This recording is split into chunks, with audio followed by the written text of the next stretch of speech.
Հրայր Սարգսակյան Հակոբյանին եւ Աղասի Արշակյանի պաշտպանությունն են ստանձնել։ Փաստաբանն եք ինչ ինքեր են Ես ստանձնել եմ ուրեմն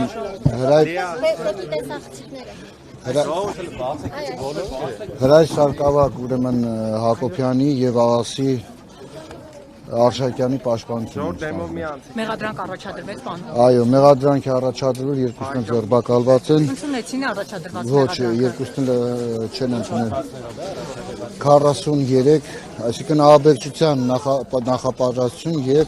իշխանության յուրացման նախապատրաստություն։ Քննչական կոմիտեն Ենթադրաբար չէ, սպահին որոշում ես չեմ ստացել խափամամիջոց կալանքի վերաբերյալ, բայց ենթադրաբար ինչքան հասկացա խափամամիջոց կալանք է ընտրվելու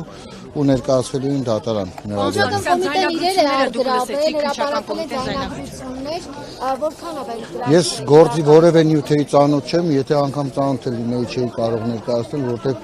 նախաքննական գաղտնիքը չհրապարակելու ստորագրություն։ Բայց քննչական կոմիտեն բան Սարգսյան հրապարակային ձայնագրությունները այսինքն ձեզ ասել են չխոսեք փաստաբաններին Այո, ստորագրել։ մենք ստորագրություն ենք տվել նաև մեղադրյալները, որ չեն կարող Իսկ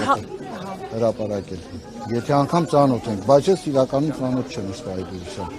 Որևէ նյութի չեմ տիրապետում։ ավարտվեց քննչական գործողությունը, իրենք հարցաքնվել են։ Մեղադրանք առաջադրելու եւ հարցաքննվելու քննչական գործողությունները ավարտված են։ Հիմա ես այլ աշխատանքային զբաղվածություն եմ, միջև սպասեմ, միջև տեսնեմ, եթե կալանքի են տանելու, արդեն որպեսզի ներկայանանք դատարան։ Իսկ քանիսն էին ըստ ձեզ նախաքննական մարմինը 14 անձի ձերբակալության մասնակցում։ Ես չգիտեմ քանակը չեմ անում ձերբակալվածների, բայց որ դուրս էի գալիս, էլի